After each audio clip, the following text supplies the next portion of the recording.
মধুমাসের আমন্ত্রণে প্রকৃতি যখন উদ্বেলিত, ঠিক তেমনি এক সুন্দর সময়ে আমার ফেসবুক আইডিতে লার্নিং উইথ দোলা এই পেজটির শুভ উদ্বোধন করতে যাচ্ছি। বন্ধুরা, আপনাদের সকলের সার্বিক সহযোগিতা আন্তরিকভাবে কামনা করছি। আমি শিক্ষার মৌলিক বিষয়গুলো বাংলা, অঙ্ক, ইংরেজি ও সাধারণ জ্ঞান এই বিষয়গুলো ব্যতিক্রমধর্মী এবং গুরুত্বপূর্ণ তথ্যগুলো অত্যন্ত সহজ, সংক্ষিপ্ত ও মজাদার কৌশলে উপস্থাপন করবার চেষ্টা করব। আর কথা না বাড়িয়ে আমি কার্যক্রমে ফিরে যাই। আজ আমি গো ভার্বের সাথে কখন কখন প্রিপোজিশন ব্যবহৃত হয় এবং কখন হয় না সেই বিষয়ে আমরা এক নজরে শিখে নেব।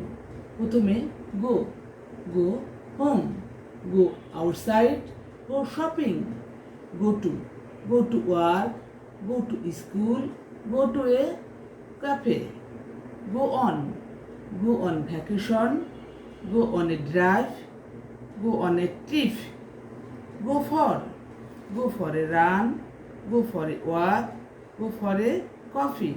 Thanks for watching.